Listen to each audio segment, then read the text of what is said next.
이제 수의사로 병원을 오래 운영을 하게 되다 보니 진료보는 고양이의 상당수가 노령묘가 됐습니다. 제가 아기 때 보던 고양이들의 대부분이 슬프게도 굉장히 고령의 고양이가 돼버린 거죠. 자, 근데 혹시 여러분은 안락사를 어떻게 생각하시나요? 안락사에 대해 오해하는 것들은 없었을까요? 그럼 안락사는요, 언제 시켜야 할까요? 안락사는 어떤 절차와 방법을 거쳐서 시행이 되는 걸까요? 자, 저는 수의사 윤쌤이고요. 오늘은요, 고양이가 생애 마지막에 도달했을 때 우리는 어떤 것을 알아야 하고 어떤 선택을 해야 하는지에 대한 이야기, 안락사에 대한 얘기를 한번 해보도록 하겠습니다. 안락사란 것은요, 말 그대로 편안한 죽음을 뜻합니다.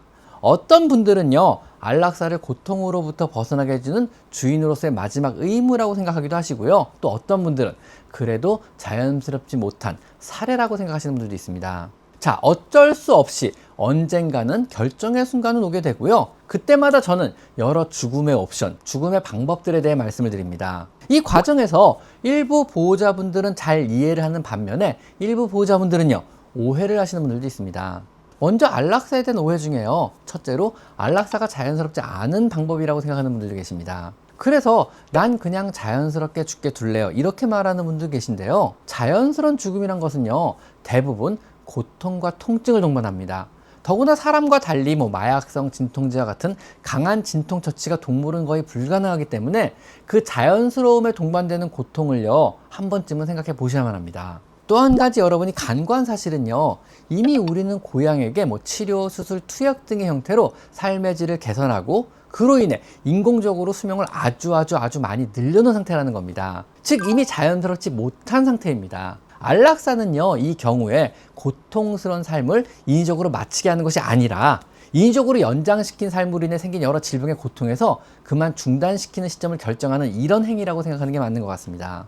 두 번째로요, 때로는 안락사가 이기적인 선택이라고 생각하는 분들도 있습니다. 안락사 후에 보호자분들이 느끼는 가장 흔한 죄책감 중 하나가 너무 빨리 혹은 무언가도 해보지 못하고 이기적인 이유로 안락사를 결정했다고 생각하는 겁니다. 많은 보호자분들이요, 나는 더 열심히 노력했어야 했어 라고 말합니다. 나는 이 아이에게 더 많은 것을 베풀어주고 더 많은 비용을 검사나 치료에 써야 했으며 더 적극적인 치료를 선택했어야 했고 더 열심히 밤을 새서 간호하는데 노력을 했어야 한다고 생각을 하고 계세요. 근데 제 경험상요, 충분하지 못했다고 걱정하시는 분들의 대부분은요, 이미 고양이를 치료하고 또 고양이의 삶의 질을 유지하고 이 아이의 고통을 줄이려고 노력하는데 충분하게 헌신하고 노력을 하신 분들이란 겁니다. 이거보다 훨씬 더 위험한 이기심이요, 내 고양이의 고통을 결정을 못 내려서 주저하다가 단순히 이 고통을 연장시키는 일임을 아셔야만 합니다. 그리고 세 번째로요, 가끔 막연히 내 고양이가 안락사할 시점을 알려줄 거라고 생각하는 분들도 계십니다. 마치 영화나 드라마에서처럼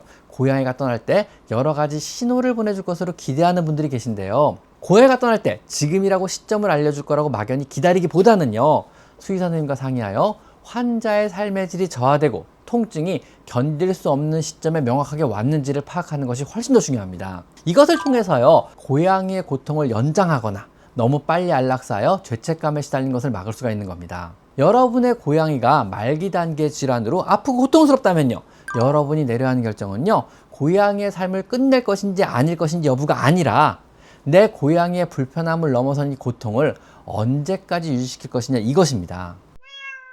자, 그럼 여기서요, 안락사는 언제 하는 게 올바른 선택일까요? 어느 시점에 하는 게 맞을까요? 수의사인 저 같은 사람은요, 옆에서 고양이의 상태에 대한 객관적인 설명을 해줄 수 있지만은요, 최종 결정은요, 온전히 보호자인 여러분의 몫입니다. 고양이를 안락사하는 시기는요, 고양이의 삶이 더 이상 유지가 힘들고 현재 삶의 질이 불편함의 단계가 아닌 고통스러운 통증의 단계에 들어섰으며 이 통증을 우리가 더 이상 도와주지 못하는 시점이 안락사를 해도 되는 시기입니다. 즉 안락사의 시기는요, 딱 어느 한 시점이 아니고요, 지금입니다 라가 아니고, 고양이가 우리가 도와줄 수 없는 고통에 시달리기 시작한다면요, 이때부터 고양이가 사망할 때까지의 사이 시기가 안락사로 고양이의 고통을 덜어줄 수 있는 이런 시기가 되는 것입니다. 이런 고양이의 삶의 질을 평가할 때는요, HHHHHMM 척도라 그래가지고요, Heart, Hunger, Hydration, Hygiene, Happiness, Mobility, More Good Days Than Bad Days라는 것을 사용합니다. 이것은요, 통증, 식욕, 물먹기,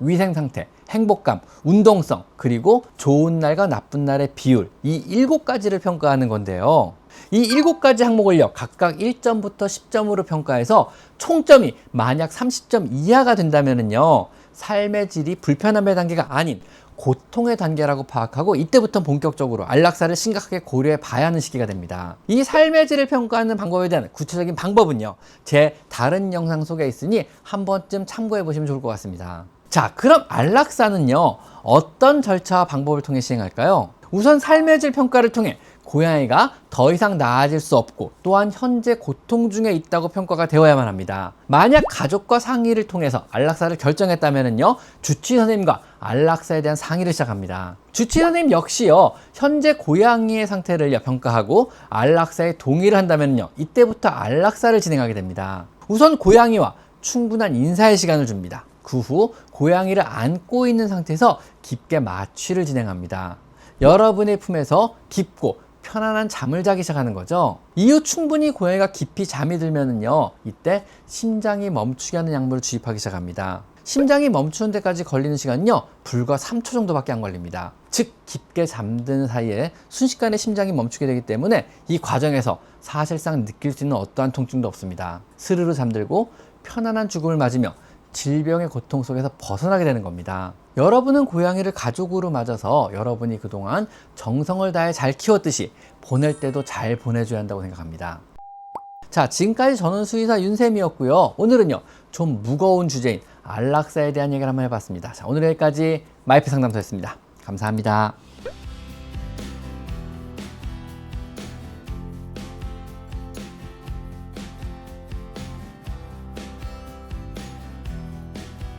제 채널에서 이곳 스토어를 클릭하시면 제가 추천하는 여러 고양이 용품들을 구입할 수 있습니다. 제가 엄선한 믿을 수 있는 사료와 간식 그리고 용품을 모아놓았으니 참고하시면 많은 도움이 될 것입니다. 제 채널에 들어가셔서요, 요 돋보기 모양을 클릭하시고요, 여기다가 여러분이 궁금한 것을 치면은요, 관련 제 영상이 뜨게 되어 있습니다. 여러분의 대부분의 질문, 대부분의 궁금증은 제가 이미 1000여 가지 영상으로 만들어 놨으니까 제 채널에 오셔서 한번 영상을 찾아보세요. 아셨죠?